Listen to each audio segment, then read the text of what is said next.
Welcome back to Morgan's video blog, Morgan's online blog in video format. Today I'm here to talk to you about romantic subplots. Now, some books are straight up romances and some have no romantic dealings at all, but for everything in between, you've probably got a romantic subplot or two simmering in the background. At Worldcon 2019, PRK, Kate Johnson, Darlene Marshall, and Elliot Kay shared their tips for creating a successful romantic subplot. First off, let's talk about the rules of romance. Romance might get a bad rap in some circles, but romance is what keeps publishing in business, and it is the mother of all genres when it comes to sales. Now, romance novels come in all stripes and colors, but they have two things that unify them. First off, the love story is central to the plot, i.e., the plot does not work if you take the romance out. And secondly, it has to have an optimistic ending. These days, it doesn't have to be happily ever after, but it needs to be happy for now, or at least romantically satisfying. Now, the typical plot of a romance novel is predictable. You have the romantic partners that come together and something pulls them apart, and then they come back together and there's a black moment when we think all hope is lost. And then there's the optimistic / happy ending. We know the plot of a romance novel. What makes them enjoyable is the journey and the characters, really. So next up, we asked our panelists what common tropes they liked and which ones they hated.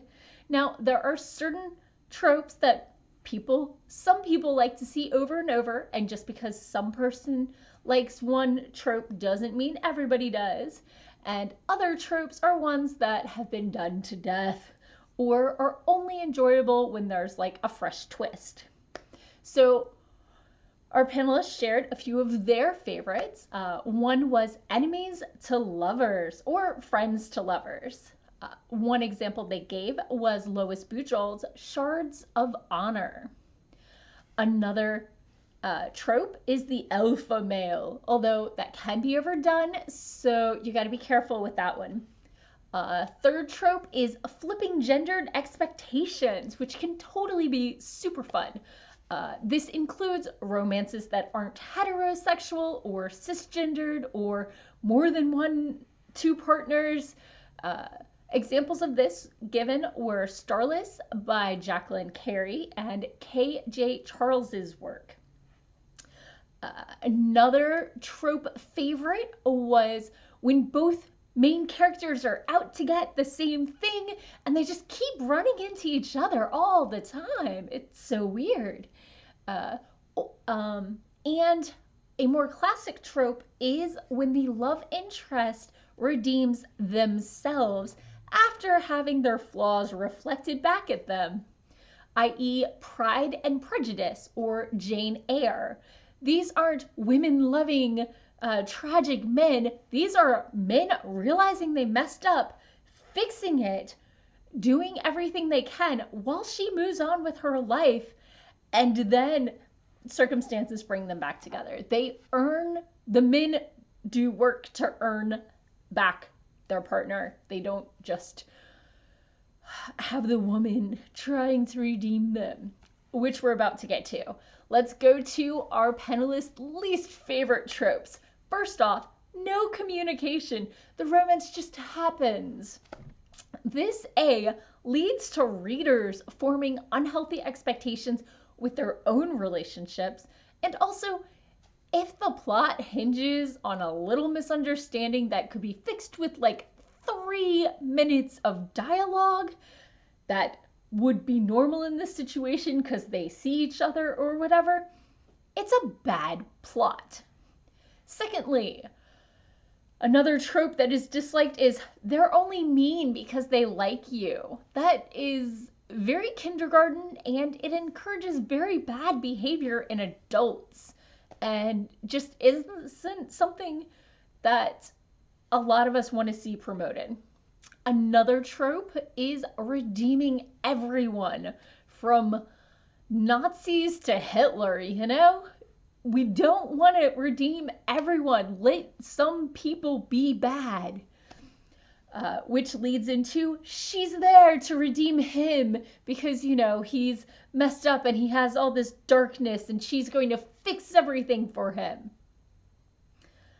No, he needs to do some of the work himself.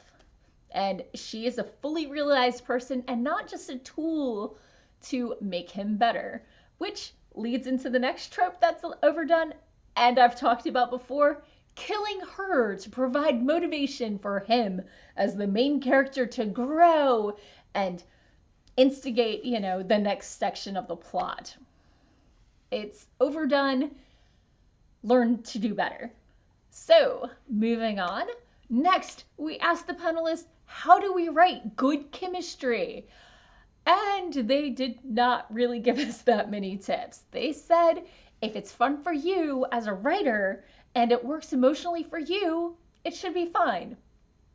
Well, that's pretty subjective, but if it works for you, there's going to be other people it works for. So that is somewhat helpful. Just try to distance yourself from the cleverness of your writing to actually listening to it with fresh ears, if at all possible.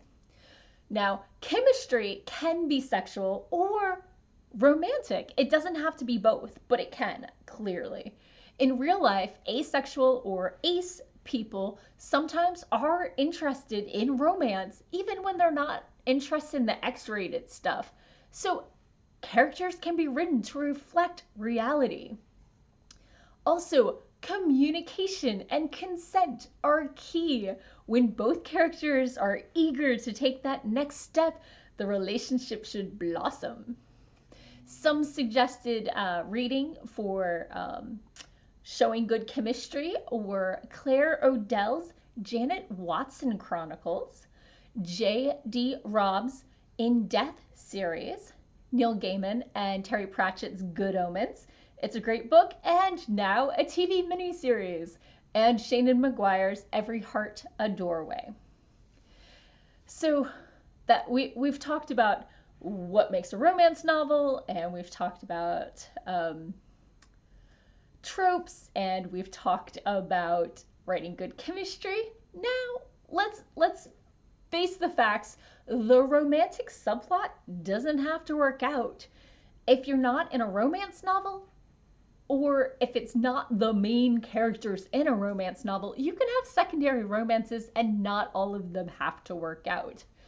You can have short-term relationships, you can have breakups where it just didn't work or he was a jerk, etc. Chick lit has tons of these. You'll see the main character with tons of bad, or at least not right for them, partners. And speaking of other genres, these days it can be super tricky to tell if you're reading a romance or not, especially when you wade on over to the urban fantasy and paranormal romance section. Kate Johnson shared her secret trick for determining just by the cover which is which.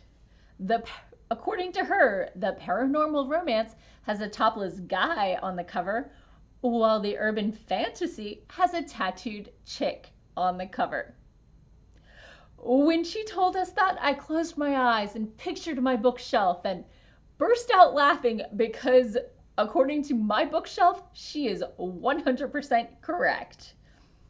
So, a few closing thoughts from the panel. If you want to write more diverse characters, read #OwnVoices books and novels and short stories and etc. Do your research. Talk to people who can share their lived experiences instead of following your assumptions, and pay sensitivity readers. Now, of course, write the book you want to write.